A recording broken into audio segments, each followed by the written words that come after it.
Bonjour, bonjour Francis, bonjour Élisée, bonjour tout le monde qui nous écoute. J'espère que vous allez bien. Bienvenue sur Partage la parole pour une autre diffusion. La dernière fois, on a couvert le sujet de la circoncision du cœur, vs la circoncision charnelle. On a regardé les implications de ce qu'est quoi la circoncision. Euh, Avant de passer à des choses plus spécifiques, parce que la circoncision du cœur mène à autre chose. C'est comme une suite logique quand on comprend bien les Écritures. J'aimerais aborder le sujet dans lequel on va s'engager d'une manière que j'appelle une approche systémique, c'est-à-dire un point de vue général. On va regarder d'une manière générale qu'est-ce que tout ça couvre. C'est quoi le grand design, on pourrait dire, l'espèce d'approche générale, vers quoi on s'en va. Et ensuite, dans les prochaines rencontres, on regardera les aspects de ce grand design-là un peu plus en détail sur des aspects clés comme la repentance et le baptême. C'est pourquoi j'ai choisi aujourd'hui de vous parler du récit de l'Exode des Israélites, bien sûr, et des étrangers qui sont sortis d'Égypte avec eux. Parce que c'est un récit d'une richesse incroyable pour illustrer à la fois le voyage de tout disciple de Christ et aussi on a des beaux parallèles avec la vie de Jésus. Donc, dans ce partage, je ne passerai pas tous les versets dans eSword, mais ça sera un récit clair. Néanmoins, je vais essayer de vraiment rendre ça assez clair. Pour ceux qui connaissent moins bien les Écritures, j'espère que ça mettra en lumière une réalité qui est encore très actuelle, puis vous allez pouvoir comprendre la profondeur du récit de l'Exode, la réalité que ça apporte encore aujourd'hui. Pour ceux qui connaissent bien les Écritures, vous pourrez plus facilement suivre les étapes et la progression au fur et à mesure que je vais en parler. Bien sûr, comme je vous ai dit, je n'irai pas voir tous les versets bibliques, on ne commencera pas à les lire, mais dans la vidéo, vous pourrez faire pause pour voir tous les versets en relation avec chaque étape que je vais essayer de résumer. Donc, dans un premier temps, je vais vous présenter une série d'images que j'ai montées dans une certaine séquence pour représenter justement ces étapes-là visuellement. Ça va jeter les bases pour la suite. Puis, je vous présenterai un tableau qui fait la présentation des grandes étapes de l'Exode avec leur récit biblique pour les appuyer. Ensuite, je vais poursuivre de façon semblable avec le voyage de tout chrétien, de son point d'origine jusqu'à son point de destination qu'on vise tous. Ça concerne vraiment tous les âges. C'est ça qui est intéressant. Et ensuite, je vais essayer de faire le lien avec la vie de Jésus, le Christ, montrer comment tout ça aussi a un parallèle intéressant. Et finalement, je vais essayer de faire une conclusion, on pourra en discuter. Donc, allons-y.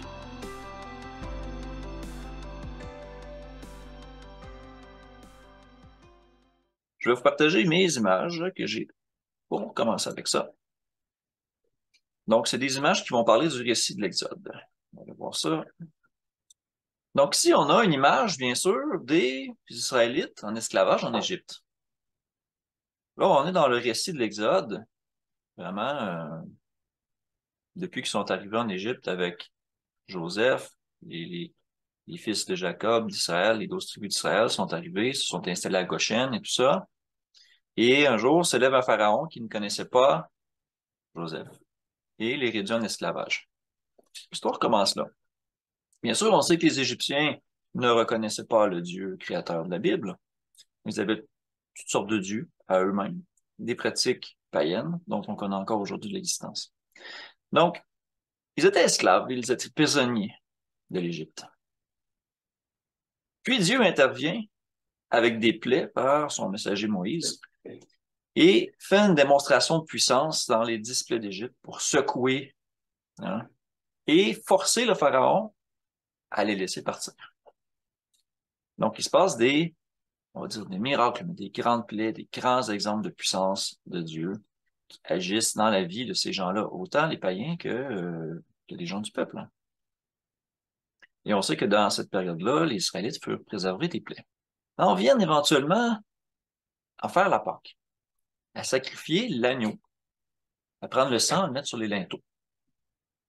Donc, c'était un rituel dans lequel, en anglais, on dit Passover, c'était pour que l'ange de la mort passe par-dessus eux. Donc, selon la prescription, on devait prendre du sang, mettre ça sur les linteaux et tout ça. Certainement que les Égyptiens l'ont su, ils les ont observés. Je ne dis pas que cette image-là est 100% représentative de ce qui s'est passé, mais ça donne un aperçu. Donc, dans la séquence des événements, c'est ça qui s'est passé. Et là, ils sont sortis d'Égypte. Hein, suite à la Pâque et tout ça, la mort des premiers-nés. Pharaon les a dit, partez, partez. Mais il y a eu un remords. Il est parti après eux pour tenter de les ramener. Il est parti avec ses guerriers et ses chevaux pour essayer de les ramener.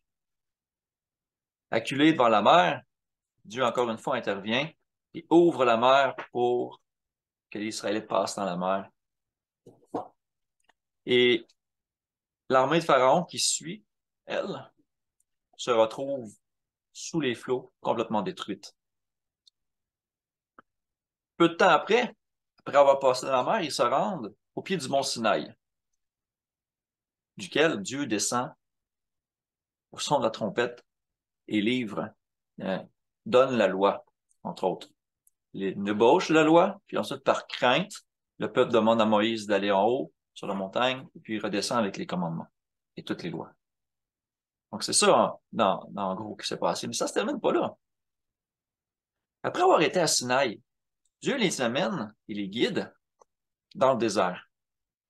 Pendant 40 années, ils ont été dans le désert, à piquer leur tente, à dépiquer, à arrêter, à repartir. Il s'est passé plein de choses dans ces 40 années-là, qu'on peut lire dans le livre de Nombres, entre autres.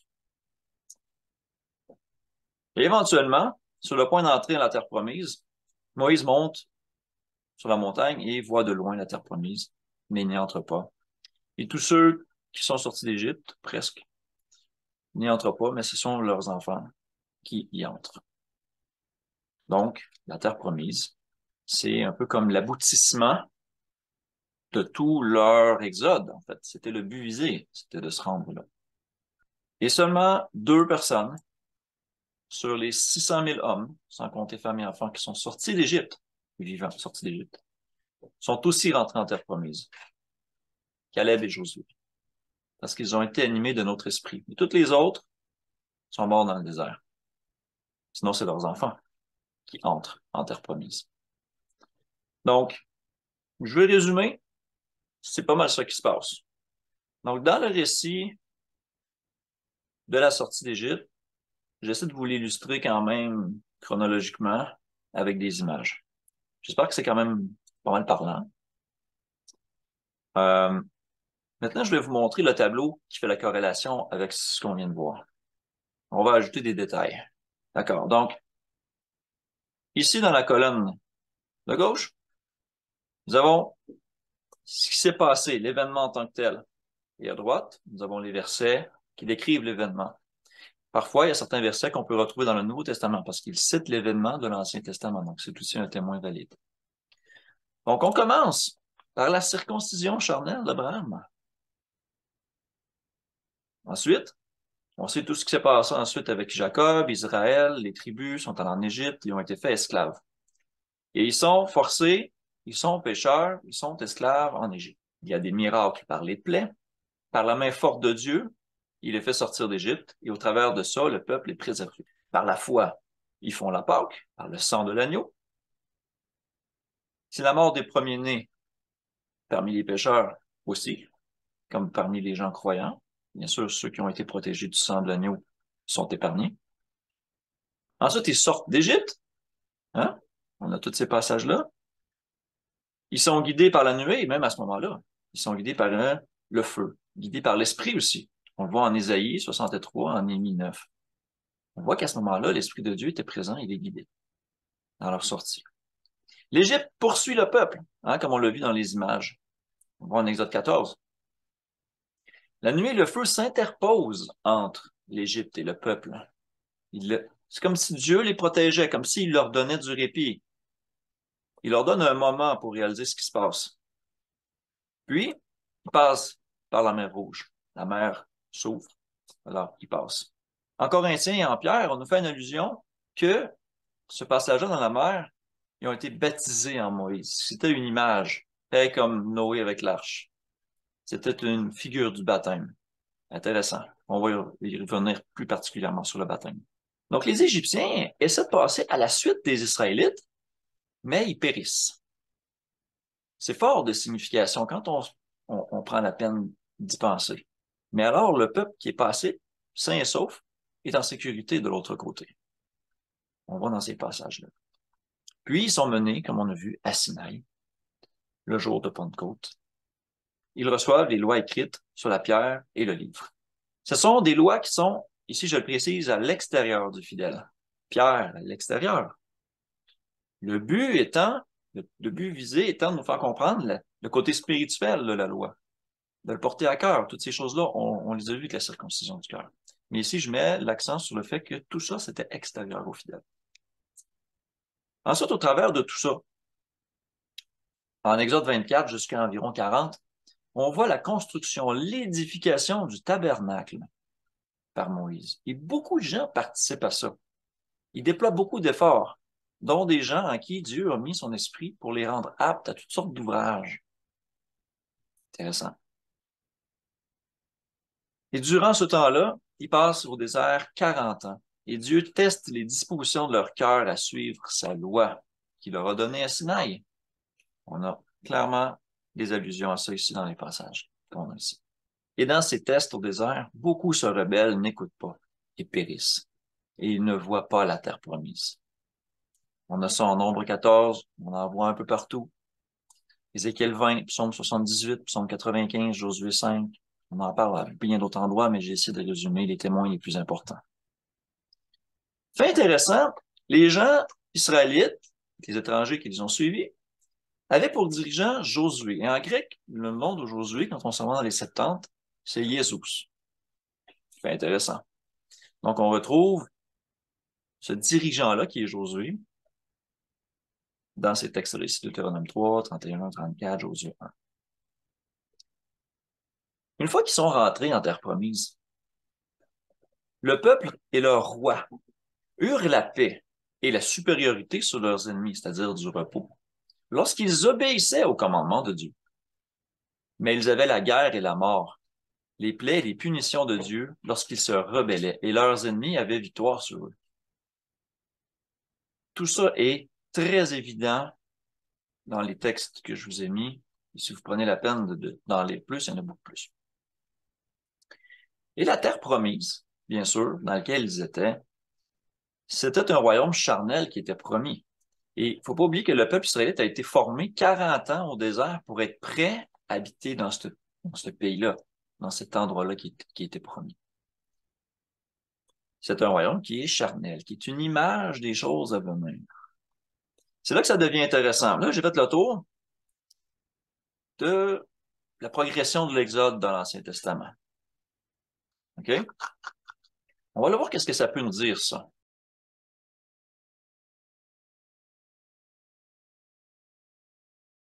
Je vais aller repartager les images. Mais là, on va regarder qu'est-ce que ça pourrait avoir comme parallèle dans la vie d'un chrétien. Si je prends le processus vraiment d'une personne païenne dans l'esclavage qui sort du péché. On va voir à quoi ça peut ressembler. On va essayer de faire une synthèse un peu. Ensuite, je vous présente le tableau. Donc, ici, j'ai choisi une image qui représente quelqu'un avec un fusil, bien sûr, c'est une image libre de droit, pour représenter que on peut tous avoir des pensées de meurtre. On peut tous avoir un mauvais cœur dans nous à une certaine époque de notre vie. Même si on se croit bon, la Bible dit que suivre notre propre voie, c'est une mauvaise idée, suivre notre propre cœur et tout ça, on est méchant et tout. Donc, on part de là. Disons que c'est le point d'origine. D'accord? Le péché étant la transgression de la loi. Il peut arriver sur ce chemin-là, dans notre vie qu'on mène de tous les jours, avoir rencontré quelqu'un qui nous a prêché l'Évangile, par exemple, ou une partie de la parole de Dieu. Ça peut nous avoir marqué. Ou on peut tout simplement l'avoir lu nous-mêmes dans la Bible. C'est à ce moment-là que certaines réflexions viennent. On peut commencer à réfléchir. Quel sens ça fait tout ça? Est-ce que ça change quelque chose? Est-ce que c'est grave? Comment ça m'affecte? On a cette réflexion-là, ce que j'ai représenté par un homme qui semble réfléchir le soir, qui marche seul. Et ensuite, on a un choix. On a tous le même choix.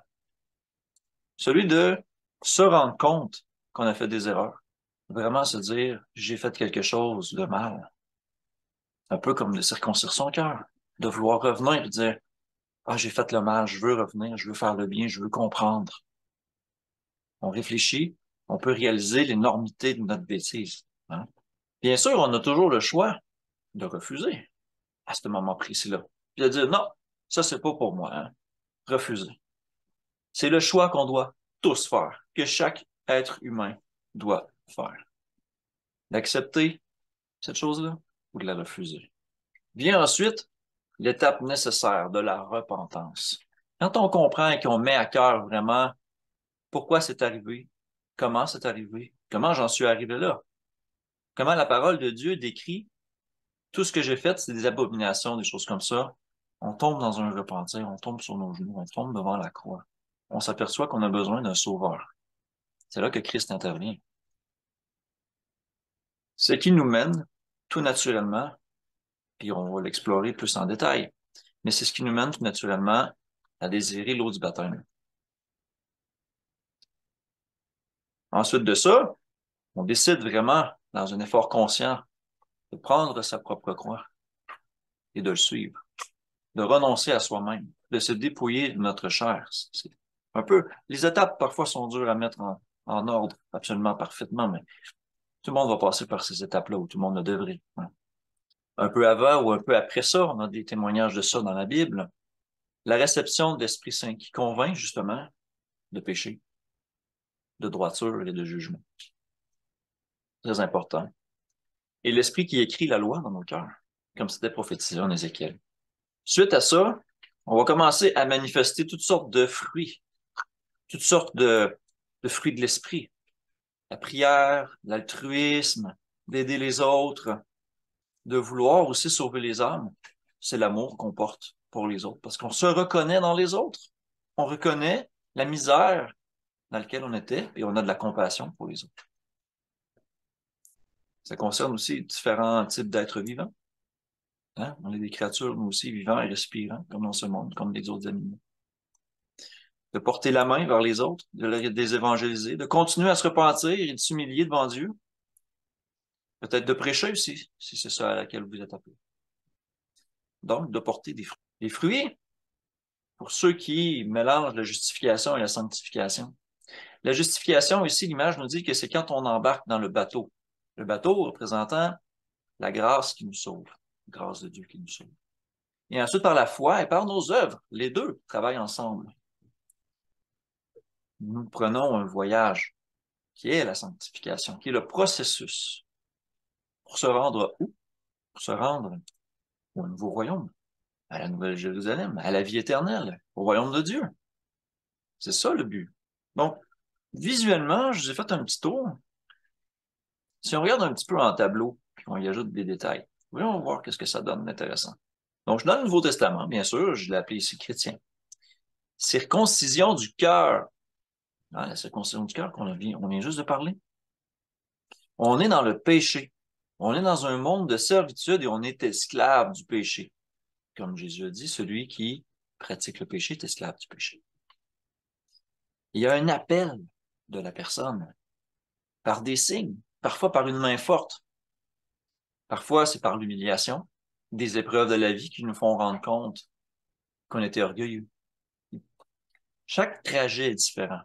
La façon que je le vois, c'est que puisque la Bible dit que nous étions tous des brebis égarées, qu'on suivait tous chacun notre propre voie, si on a suivi chacun notre propre voie, on s'est égaré à différents endroits, mais on va avoir un chemin différent pour revenir au même endroit, donc d'une certaine manière. Mais on devrait passer par les mêmes grandes étapes. Donc, par la foi, quand on se rend compte de tout ça, on a le sang de Christ qui est là, qui est l'agneau qui enlève les péchés du monde. Le sang de son sacrifice, la nouvelle alliance. Et Dieu demande de lui consacrer le premier-né. C'est une loi de l'Ancien Testament, ça aussi. On l'a vu que la signification de la Pâque, c'était que tout premier-né allait mourir, sauf ceux qui avaient le sang de l'agneau. Chose importante, plus tard, ensuite, dans la loi, on dit que tout premier-né doit être consacré à Dieu. Tout premier-né humain. Donc, sortir de l'esclavage du monde et du péché, c'est là que ça nous mène. Et c'est la définition même de l'Église, appelée à sortir de. Ensuite, c'est d'être guidé par l'Esprit, qu'on a parlé, hein, qui convainc de péché, de droiture et de jugement. Par le témoignage de Jésus, de sa vie, par les évangiles qu'on lit. Au travers de ça, il y a encore la lecture de la loi aussi, qui peut se faire, bien sûr. Et au travers de tout ça, quand on commence à essayer de changer notre vie, on veut vraiment améliorer les choses, on se fait poursuivre par le péché. On a des possibilités d'attaque, des tentations ciblées sur les péchés qu'on essaie de délaisser. Pourquoi ça arrive, ça? J'ai eu des dizaines de témoignages de ce genre de choses-là, puis je peux moi-même en témoigner. Il y a une raison, il y a ce qu'on appelle un pattern, il y a une progression. C'est fait comme ça. Il y a des raisons. Mais au travers de tout ça, il faut avoir confiance, puis Dieu nous aide. Mais il faut appeler son aide. Ici, il faut être sincère. Dans notre sincérité, il va nous aider. Et donc, encore là, on a des versets qui disent exactement ça. Par la repentance, notre engagement dans le baptême en Jésus, qui est une mort symbolique selon la loi, et une renaissance qui est de l'ombre de la résurrection, le chrétien devient une nouvelle créature. Il meurt à lui-même. On va en reparler abondamment dans une prochaine vidéo sur le baptême. Ça, c'est la progression des choses. Okay? Effet intéressant, une personne rebelle qui n'est pas circoncise de cœur et qui se fait baptiser, elle va se condamner elle-même car elle se croit sauvée. Donc là, on a des passages de ça aussi. Surprenant. Une personne qui est purifiée ainsi par la foi, par le sang de Christ qui purifie nos péchés, elle est en sécurité. C'est la justification par la foi. Elle est déclarée juste, non pas par les œuvres qu'elle aurait fait, mais par sa foi en Christ. La foi de celui qui justifie l'impie. C'est purement et simplement ça. Et ensuite, la réception de l'Esprit, comme à la Pentecôte, qui est la loi de Dieu écrite dans notre cœur. Écrit la loi à l'intérieur du fidèle. La loi n'est plus à l'extérieur sur des tables de pierre, mais elle est écrite sur des tables de chair, à l'intérieur du fidèle. Elle est portée à cœur, ça devient la chose la plus importante. Faire passer Dieu en premier. S'ensuit, logiquement, la construction, l'édification du fidèle lui-même, bien sûr, mais aussi du corps de Christ. Le salut ne vient pas par les œuvres seules, mais les œuvres témoignent du salut. C'est très important. S'ensuit là-dedans un désert spirituel parfois. On est mis à l'épreuve de suivre sa loi. Tout ça par la foi, par l'amour. On a diverses tribulations, diverses difficultés, que ce soit dans notre apprentissage, dans notre mise en application des commandements, par les différentes situations de la vie ou les gens qui nous entourent, qui nous rejettent parce qu'on a choisi cette voie-là. Et Jésus a dit qu'il y a beaucoup d'appelés, mais peu d'élus. Beaucoup ne verront pas le royaume de Dieu. Je suis désolé si vous ne le saviez pas. Ce sont ceux qui suivent l'agneau partout où il va. C'est Jésus qui nous guide dans le royaume, qui dit qu'il va venir nous chercher. Il dit, je m'en vais vous préparer une place et je reviendrai vous prendre. Et la même promesse qui avait été faite pour les rois d'antan est faite. La même promesse et la même malédiction sont faites au peuple de Dieu aujourd'hui. D'ailleurs, pour être éligible aux promesses, d'aller au royaume et tout ça, il faut être Israël, parce que les promesses ont été faites à Israël. C'est par Christ et par la foi que ça le devient. On a examiné ce sujet-là aussi dans la capsule sur qui est Israël, qui est juif. Et éventuellement, tout ça nous mène au royaume de droiture et le règne avec Christ, la vie éternelle et le repos ultime. Donc, vous voyez, ça semble être un peu détaché tout ça. Mais j'ai fait un autre document qui met les trucs côte à côte. Et vous allez voir que c'est surprenant. Donc, je garde ça pour juste un peu après. Je vais passer à une série d'images qui nous montrent un peu le parallèle de l'Exode avec la vie de Christ, ce qu'il a vécu en tant que Jésus de Nazareth quand il est venu sur cette terre.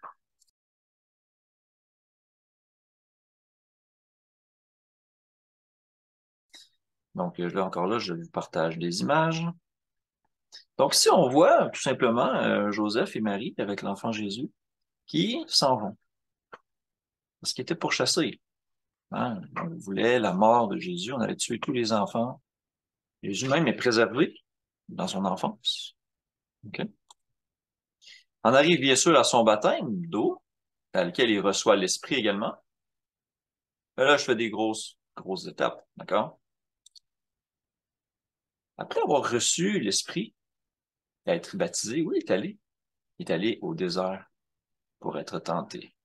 Et il y passa combien de temps? 40 jours. Comme le texte dit, 40 jours, 40 années, la même chose. Donc, symboliquement, Jésus a été mis à l'épreuve aussi au désert. Ensuite, il a exercé son ministère, bien sûr. Hein, il a démontré l'amour. Il a obéi aux commandements de Dieu. Il n'a pas fait selon les traditions et les commandements pharisiennes, les traditions des anciens, le Talmud, ces choses-là. Mais il l'a fait selon la volonté du Père, en nous donnant un témoignage, un exemple à imiter. Il a guéri les aveugles, il a libéré les opprimés, il a ramené les morts à la vie. C'était son ministère. Éventuellement, il est mort pour nous sur la croix, comme agneau sacrificiel. En ce sens-là, il a fait aussi la volonté du Père. Et éventuellement, il est monté au ciel. Il est en présence de Dieu, assis à sa droite. Et il nous prépare un royaume. Et il va revenir nous chercher. Tout ça, ça résume un peu en images. Au point que j'en suis, je vais vous montrer tout simplement le tableau complet, avec en parallèle l'Exode de l'Ancien Testament, le chemin du chrétien, on pourrait dire qu'il est repris dans le Nouveau Testament, mais qui est de tous les âges aussi, et le ministère de Christ en parallèle. Et j'ai mis toutes les étapes, et c'est magnifique, ça se suit. Les étapes se suivent. Donc, sans plus attendre, je vais vous montrer mon tableau. On pourra en discuter par la suite.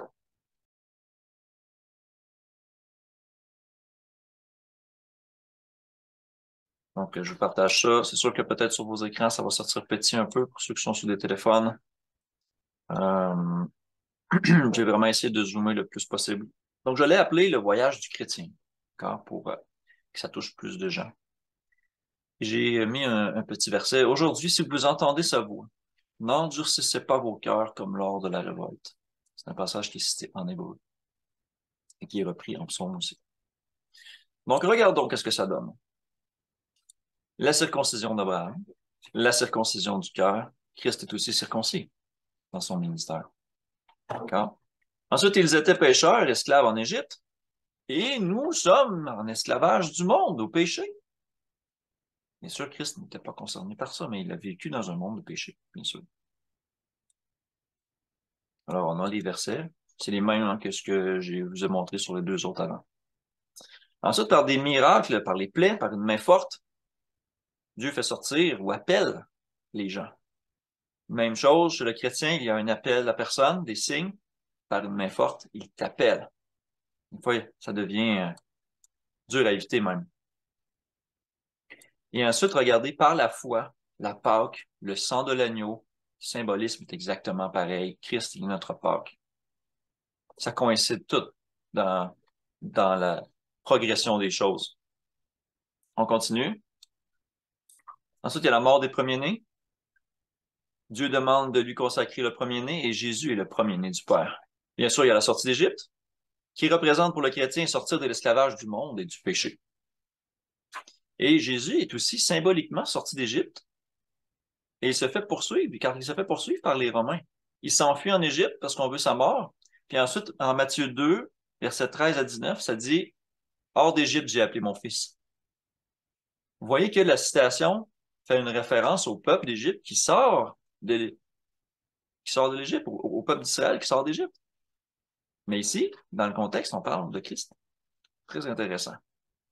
C'est des petites choses comme ça qui m'ont mis un peu qui m'ont éveillé sur ces choses-là, disons. Ensuite, guidé par la nuée, le feu, guidé par l'esprit aussi.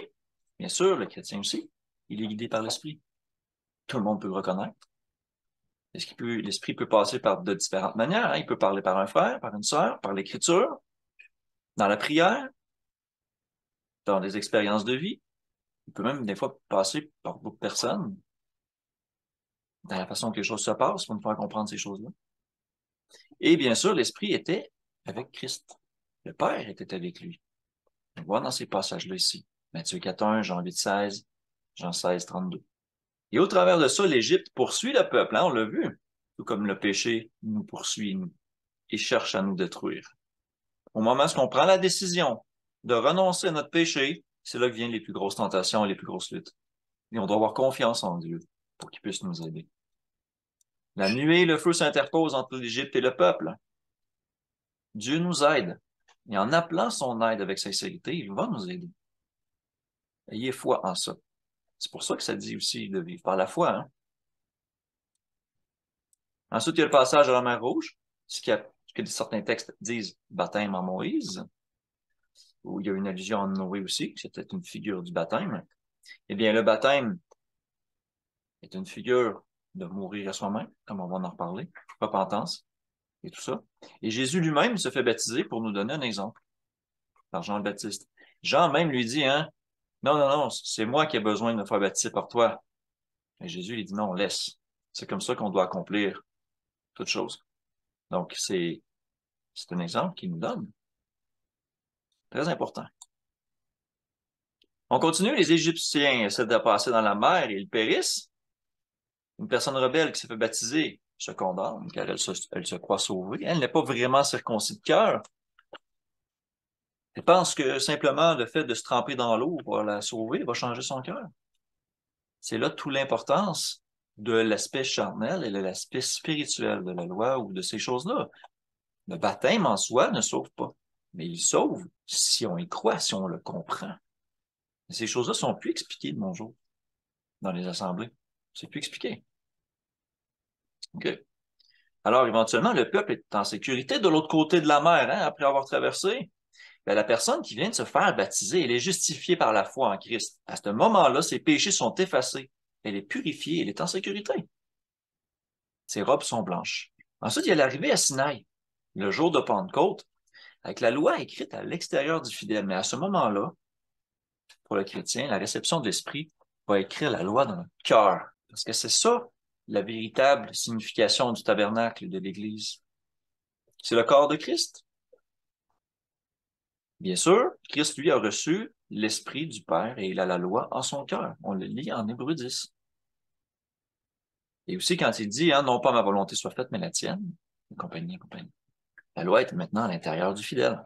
Et comme Moïse a construit et a fait l'édification du tabernacle avec tous les symboles et tous les instruments de culte et tout ça, il y a aussi une construction, une édification du fidèle, hein, soi-même, mais du corps de Christ aussi en parallèle. Et Jésus est le tabernacle parfait, non fait de main d'homme. Nous sommes son corps. Tout ça fait du sens. L'Église étant la femme et l'épouse ne font qu'un, ne font qu'une seule chair, un seul corps. Vous voyez comment le symbolisme et toutes les informations qu'on a rassemblées jusqu'à maintenant dans les différentes présentations prennent du sens en ça? Je suis pas sûr que j'aurais pu faire ce genre de présentation-là avec des gens qui n'ont jamais eu les concepts de base par là, avant. Ensuite, après avoir reçu la loi et tout ça, sont venus au désert et sont testés pendant 40 ans. Pour voir les dispositions de leur cœur à suivre la loi, ben, c'est la même chose pour le chrétien. Est-ce qu'il va se rebeller au désert? Et je tiens à dire que tous ceux qui ont fait la Pâque, ici, là, dans la lignée des Israélites, tous ceux qui ont fait la Pâque, qui ont été baptisés dans la mer, qui ont reçu la loi, qui sont allés au désert et se sont rebellés, ne sont pas entrés en terre promise. Pourquoi ça serait différent pour nous? On est mis à l'épreuve pour suivre sa loi. Comme Christ a été emmené au désert et a été tenté par Satan, il a aussi été tenté par les pharisiens, hein, qui ont cherché à le prendre en défaut. Et il a aussi été tenté. Ça a été difficile à la croix. Quand il s'apprêtait à se livrer pour mourir, il savait très bien ce qui allait arriver. Quand il a dit la chair est faible, qu'il suait des grosses gouttes de sang. Exactement ça, qu'il vivait en angoisse. Et au travers de tout ça, de ces 40 ans-là, beaucoup se rebellent, n'écoutent pas et périssent. Ils ne voient pas la terre promise, comme j'ai dit. Jésus a dit, il y a beaucoup d'appelés, mais peu d'élus. Mais Jésus, lui, obéit et fait son ministère. Voyez-vous, tout se tient très bien. Et c'est Josué, en grec Jésus, qui mène les Israélites en terre promise. Et pour nous, c'est Jésus, Jésus, qui nous mène au royaume, la terre promise. Le symbole que l'on doit lire quand on lit les textes de l'Ancien Testament dans lesquels ça parle de la terre qu'il a promis au Père et tout ça, à vos pères et tout, au peuple, on parle d'une image charnelle, mais c'est une représentation spirituelle du royaume, quand la justice va remplir le monde. Et bien sûr, le peuple, les rois, tout ça, qui écoutaient, avaient la paix, le repos. Ceux qui n'écoutaient pas avaient la mort, la guerre. La même promesse est faite pour ceux qui obéissent, ceux qui désobéissent. Et Jésus a réitéré la même chose. L'obéissance égale la vie. La désobéissance égale la mort. On a ces textes-là ici qui nous le disent. C'est très clair. Même l'apôtre Paul en témoigne. Et éventuellement, la terre promise, le royaume charnel promis, qui avait été promis aux Israélites, duquel ils n'ont pas été à la hauteur, représente le royaume de droiture et le règne avec Christ. Il nous prépare une nouvelle Jérusalem, un endroit céleste, qui va descendre avec lui. Il va établir son règne de droiture sur la terre entière. Il va y avoir un nouveau ciel, une nouvelle terre. Je trouve ça particulièrement spécial, c'est que ces choses-là se suivent de cette manière-là. Vous allez peut-être dire qu'il y a des choses que j'ai essayé d'aligner, là, mais c'est là. Je ne sais pas trop quoi vous dire de plus. C'est là. Écoutez, c'est pas bien plus long que ça. Il y a beaucoup de textes à explorer. Vous avez vu tous les versets qui étaient utilisés pour justifier et parler des différents aspects des différentes étapes, autant des Israélites, du chrétien que du ministère de Christ. Je ne les passerai pas tout en détail, on y passerait beaucoup plus qu'une heure. D'accord? Je vais aller tout de suite à la conclusion.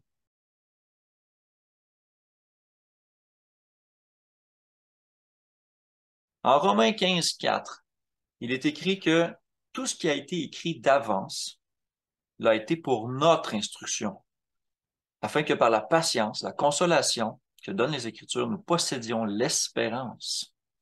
Et en 1 Corinthiens 10:11, parlant exactement des gens qui étaient au désert, qui se sont rebellés, Paul dit aux Corinthiens, ces choses leur sont arrivées pour servir d'exemple. Elles ont été écrites pour notre instruction, à nous qui sommes parvenus à la fin des siècles. Et il ajoute en 2 Timothée 3:16, toute écriture est inspirée de Dieu, utile pour enseigner, pour convaincre, pour corriger, pour instruire dans la droiture. Donc, espérant que cela ait ouvert votre compréhension sur la réalité actuelle de notre parcours comme disciple qui veut suivre le Christ. En le faisant, j'ai aussi remarqué qu'il y avait des parallèles possibles même avec la fin des temps. Juste une idée comme ça. Quand Dieu descend sur la montagne de Sinaï, sa présence est terrible dans un feu, il y a un tremblement de terre, on entend le son de la trompette. On a vu dans nos examens des choses de la révélation que Dieu descend dans un feu au son de la trompette. Il y a des parallèles comme ça qui peuvent être faits. Je vais peut-être continuer à les examiner pour voir s'il y a plus là, mais il y a des parallèles comme ça qui peuvent être faits, je suis certain. Donc, à partir de ce point-ci, si vous avez des commentaires, des observations, ben, on peut en discuter. Ça me fait plaisir. Allons-y.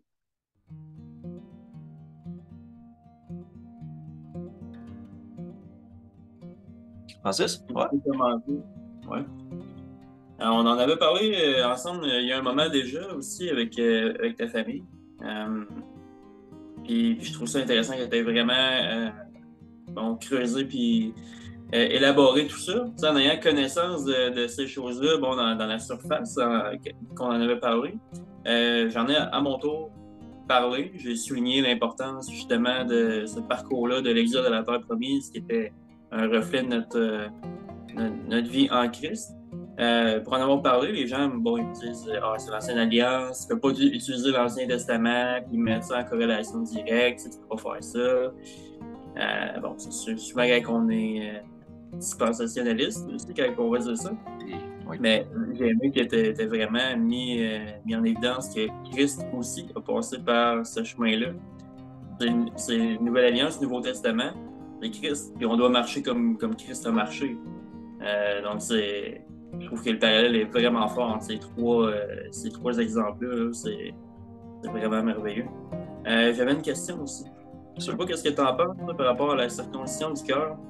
Si elle peut arriver après le baptême, si elle peut arriver avant ou après avoir reçu l'Esprit. Est-ce que tu peux avoir l'Esprit sans être circoncis? Je pense pas.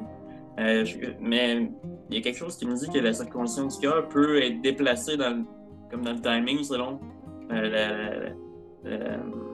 la révélation de connaissance de certaines écritures et certains concepts aussi qui éveillent une personne éventuellement plus tard dans son parcours. Oui, mais honnêtement, pour répondre à ta question, je crois que normalement, ça devrait se faire dans l'ordre. Ces principes-là, je crois, étaient bien compris quand Pierre, entre autres en Acte 2, il disait, il fait toute l'éloge de tout ce qui s'est passé et tout ça, puis les gens ils demandent mais quoi faire, mais il dit repentez-vous. Soyez baptisés au nom de Jésus, vous recevrez le don de l'Esprit Saint. Donc,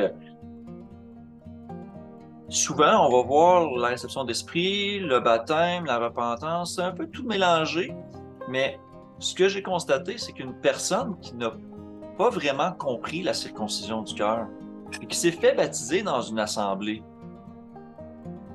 elle peut avoir sa circoncision plus tard, si elle en vient à la réalisation et comprendre la symbolique de tout ce qu'elle a vécu avant. Donc, dans ce sens-là, oui, ça peut arriver. Et on a des exemples dans lesquels on reçoit le baptême de feu, c'est-à-dire l'esprit, dans la Bible, là, je parle. Et ensuite, il dit, mais pouvons-nous refuser le baptême, hein, l'eau, à ceux qui ont reçu l'esprit aussi bien que nous? Pierre qui dit ça. Et il y a l'inverse. Il y a ceux qui ont été baptisés déjà, mais qui n'ont pas reçu l'esprit. Donc, il y a des combinaisons possibles. Ce qui est important, c'est que Dieu travaille selon les mêmes modèles. C'est à nous à les comprendre pour en saisir toutes les limites. On comprend que si on est baptisé, si on a un semblant de repentance, mais qu'on ne comprend pas de quoi vraiment se repentir, parce qu'on n'a pas passé par la loi, on n'a pas passé par un retour aux prescriptions, ben, notre vie ou notre baptême qu'on va avoir fait ne sera pas 100% exactement ce qui est prévu dans le modèle. Je ne dis pas que ça peut arriver par la suite, ça peut arriver par la suite. Le baptême, des fois aussi, peut être refait pour les bonnes raisons. On le voit aussi dans la Bible qu'ils avaient eu le baptême de repentance de Jean, mais qui sont rebaptisés au nom de Jésus par la suite. Donc, pour certains facteurs, on voit que c'est quelque chose qui est possible. En tout cas, ça répond à ta question? Penses-tu? Ouais. Ouais? Je pense que si le concept de circoncision du cœur est bien compris, avant d'en arriver au baptême, puis à toutes ces choses-là, tout prend un sens vraiment fort. Mais quand on regarde dans nos assemblées de nos jours, c'est pas ça qu'on voit. On voit, ah, tu crois en Jésus, viens baptiser, tiens, maintenant t'es dans l'assemblée, t'es sauvé. Puis là, ben, OK, tu t'es repenti de quoi, au juste? De pas croire en Jésus, c'est ça? Ça a une conséquence, ça? Je dis, tu sais, ça veut dire quoi, croire en Jésus? Tu sais, il y a des choses comme ça de base que les assemblées de nos jours omettent complètement. Et la circoncision du cœur, je crois que c'est un énorme, on en a parlé, là, mais c'est une énorme différence. Quelque chose à ajouter, Isabelle? Oui, par rapport à ça, selon moi, si on le fait dans l'ordre, on va être comme sur le bon chemin que Jésus nous a tracé, en fait, vu qu'il est le chemin, la vérité et la vie. Fait que c'est sûr qu'on va être sur le bon chemin. Si on le fait de façon, je veux dire, un peu mêlée, peut-être qu'on va être capable de sortir de ce chemin-là qu'on a décidé d'entreprendre. Puis je souhaite pour les gens, mais peut-être aussi qu'on va être mêlés là-dedans, qu'on va continuer là-dedans, puis qu'on ne prendra pas correctement, puis là, on va dire oui, suivre. En fait, je suis Jésus dans le sens suivre. Mais en réalité, non, tu n'es pas sur le bon chemin, tu es à côté, tu sais. C'est pour ça, selon moi, tu nous l'as montré, toutes les étapes qu'un chrétien doit passer.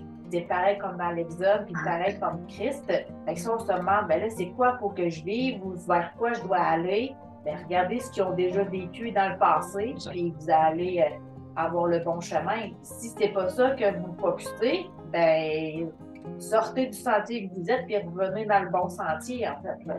Je pense que c'est plus d'ouvrage faire ça. Parce que tu dois revenir sur tes pas, sur des choses que tu pensais avoir maîtrisées, puis il faut que tu déconstruises ce que tu as commencé à bâtir. C'est bien plus d'ouvrage. Je ne sais pas si vous avez déjà rénové un bâtiment, là, mais c'est bien plus d'ouvrage défaire ce que tu as fait parce que c'est mal conçu, puis le réparer, puis le refaire comme il faut, que de prendre son temps, puis de regarder la fondation, puis de le bâtir correctement. Bien plus d'ouvrage rénové que de construire correctement. Donc, vu que la construction du tabernacle, l'édification du corps de Christ, c'est carrément une image de construction, je trouve que la métaphore s'applique bien. Et il y a un détail qui m'est venu à l'esprit quand tu parlais. C'est très important de comprendre. Quand ils ont fait la Pâque, il y avait une prescription, c'est qu'ils soient circoncis. Ça disait « Aucun incirconcis n'en mangera ». Donc, à la base, pour accepter le sacrifice de Christ, l'agneau, on doit être circoncis. C'est-à-dire qu'on doit vouloir revenir aux prescriptions de Dieu. Sinon, pourquoi vouloir accomplir la Pâque? Il est là le problème. On a divorcé la circoncision et sa représentation de ce que c'est supposé faire d'avec le sacrifice de Christ. On a séparé les deux. Pourquoi? Parce qu'on on ne le fait plus charnellement, façon de parler. Mais on a, encore une fois, on n'a pas catché que la circoncision du cœur, elle avait une portée spirituelle. Il faut être circoncis du cœur pour comprendre l'envergure du sacrifice de Christ et ce que ça représente pour nous. Si tu n'es pas vraiment circoncis de cœur, tu ne t'aperçois pas de l'immensité du sacrifice qu'il a fait pour toi. Tu dis oui, OK, il a tout accompli, oui, il a tout fait ça parfait, oui, il est mort pour moi. Tu peux avoir des émotions en rapport avec ça, puis dire merci mon Dieu, puis tout ça. Puis après ça, tu repars faire le party, puis tu reprends ta vie d'avant. Pourquoi? Parce que tu n'as pas été circoncis de cœur. Tu n'as pas eu la réalisation profonde qu'en fait, tu es en contradiction avec la volonté de Dieu. Puis le seul moyen, c'est le sang de Christ. Il faut que tu sois circoncis pour faire la Pâque. Et cette réalisation-là, on va en parler, ça nous amène à la repentance sincère. Ça va être le sujet de la prochaine capsule. Et cette repentance-là nous mène au baptême. Donc, les choses vraiment faites dans l'ordre vont sauver énormément de problèmes. Donc, je crois que quand on évangélise, on doit respecter la progression, le modèle que Dieu a établi. Je pense que c'est important. Puis quand on déroge à ça, c'est pas hors de tout espoir, mais on se crée des difficultés. Je suis certain de ça.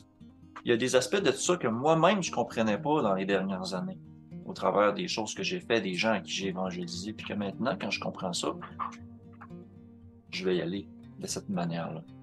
Je ne brûlerai plus des étapes. Mais tu sais, c'est dur pour moi aussi, là. Il fallait que je me remette en question là-dedans, là. Des erreurs que j'ai faites. Donc, j'espère que ça va avoir été utile. Je ne sais pas si Élisée, tu nous écoutes-tu? As-tu quelque chose à rajouter là-dessus? Ouais. Écoute. J'en profite, oui, j'en profite pour dire au monde entier aussi que si Dieu nous demande de circoncire notre cœur et d'abandonner le péché, la rébellion, l'iniquité, c'est parce que Dieu a fixé un jour où il jugera l'humanité, où il va détruire le péché, il va détruire la rébellion et l'iniquité. Tu vois, il va le détruire dans le feu éternel. Donc, si nous portons encore le péché dans notre cœur et nous sommes encore rebelles et nous pratiquons encore l'iniquité, donc nous serons détruits aussi. Parce que Dieu a créé l'enfer, ce n'est pas pour les hommes. Il a créé l'enfer pour le diable et les anges ont conspiré contre Dieu. Il les a liés, il va les lier éternellement. Donc si nous, le péché est en nous, nous aussi on serait condamnés. C'est pourquoi souvent, et quand le malheur atteint souvent, il est écrit dans le livre de Romains, chapitre 1, le verset 18, il dit quand la colère de Dieu revient contre l'iniquité, contre la rébellion, contre tout ce qui commet des péchés, et ça atteint aussi les hommes. Parce que si aujourd'hui nous portons le mal dans notre cœur et on ne veut pas être circoncis, de marcher dans la droiture de Dieu, le malheur va nous atteindre. Tu vois? Donc, c'est pourquoi il a dit de pratiquer la justice. Tu peux me lire un passage rapidement, Benoît. Prends le livre d'Ecclésiaste, chapitre 12, le verset 13 à 14. S'il te plaît. Verset 13, 14? Oui. Je sais pas si t'as les bons. Oui, c'est ça. 13. Les paroles des sages sont comme des aiguillons et rassemblées en un recueil, elles sont comme des clous plantés donnés par un seul maître. Du reste, mon fils, tire instruction de ces choses, on ne finirait pas sinon on voulait faire un grand nombre de livres et beaucoup d'études est une fatigue pour le corps. Je continue avec le chapitre 15. Oui, écoute. Non, voilà la fin. Dieu observe ses commandements, c'est là ce que doit faire tout homme. Car Dieu amènera toute œuvre en jugement au sujet de tout ce qui est caché, soit bien, soit mal. Soit mal. Tu vois, donc j'en profite pour dire au monde entier qu'il faudrait être circoncis du cœur et faire le baptême et commencer à marcher dans la justice. Parce que c'est après le baptême que nous devons une nouvelle créature, comme Paul a dit. Et nous devons une nouvelle créature et nous devons marcher maintenant dans la justice. Ce n'est pas quand on dit on est baptisé qu'on est sauvé. Non. Après le baptême, c'est maintenant et notre vie de naissance commence. C'est comme si on devait une nouvelle créature. C'est comme si on vient de naître. Tu vois? Donc c'est là maintenant nous devons marcher maintenant dans la justice. Mais beaucoup ne comprennent pas. Après avoir baptisé, ils disent qu'ils sont sauvés. Non. C'est pas ce que Jésus a fait. Jésus, après son baptême, c'est là qu'il a commencé son ministère. Il a commencé à pratiquer ce qu'il devait donner les exemples. et un signe de repentance. Tu vois? Donc, c'est ce que j'ai ajouté. Voilà, donc c'est comme cela. Voilà. Je vais compléter avec ce que tu disais parce que je pense que c'est un passage que tu voulais citer, mais Romains 2. Romains 2, 5. Mais par ton OK. endurcissement et par ton cœur impénitent, tu t'amasses un trésor de colère pour le jour de la colère, de la manifestation du juste jugement de Dieu qui rendra à chacun selon ses œuvres, réservant la vie éternelle Selon ses œuvres. à ceux qui, par la persévérance à bien faire, cherchent honneur, gloire et immortalité, mais l'irritation et la colère à ceux qui, par esprit de dispute, sont rebelles à la vérité et obéissent à l'injustice, c'est-à-dire le contraire de la droiture, c'est-à-dire le péché. Et tribulation et angoisse sur tout homme Ouais. d'homme que le mal, sur le juif premièrement, puis sur le grec. Car devant Dieu, il n'y a pas d'exception de personne. On va chercher exactement ce que tantôt on dit avec Ecclésiaste. Et on parle du cœur. On dit le cœur impénitent. Donc, Paul, je suis persuadé que c'était un homme qui comprenait beaucoup les Écritures parce qu'il les cite abondamment. Comprenait ces choses-là. C'est peut-être maladroitement exprimé, mais il les comprenait. Et de nos jours, les assemblées font une très mauvaise utilisation de Paul. Ils déforment ses dires. Mais c'est ça. Ouais, c'est bon. Voilà. Je vais poser une question, puis un peu à tout le monde, Francis, puis ceux qui nous écoutent. Est-ce qu'on peut considérer que l'Église est au désert présentement, qu'elle est testée sur son obéissance? Ouais. Absolument. C'est comme ça Ouais. qu'on le voit. Très, très, très, très important. On est comme dans un ordre chronologique, là, si on regarde la Bible en général. C'est sûr que tu peux prendre ce pattern-là et l'appliquer à des vies personnelles, là, tu sais, à chaque personne. Mais d'une façon globale, l'Église est au désert. Puis elle est testée pour savoir si on va suivre. Alors, on est testé pour voir les dispositions de notre cœur, si on va marcher dans sa loi ou non, si on est rebelle ou non. On est à cette étape-là. Donc, je ne sais pas si ça vous parle, si vous nous écoutez, mais si vous voulez réétudier ces choses-là, je vous encourage à le faire. Si vous trouvez quoi que ce soit d'intéressant aussi qui pourrait compléter, ben, faites un commentaire, écrivez-moi. On va regarder ça. Sinon, moi, ça fait le tour de ce que j'avais à vous présenter. J'espère que ça va avoir été édifiant. Merci de votre écoute à tout le monde. Que Dieu, le Père des Lumières, nous bénisse tous, qu'il nous guide dans toute la vérité, puis qu'on continue à se repentir puis à marcher le chemin de la sanctification. Merci Élisée, merci Francis d'avoir été là. Amen. Salut. Amen. Amen. Salut.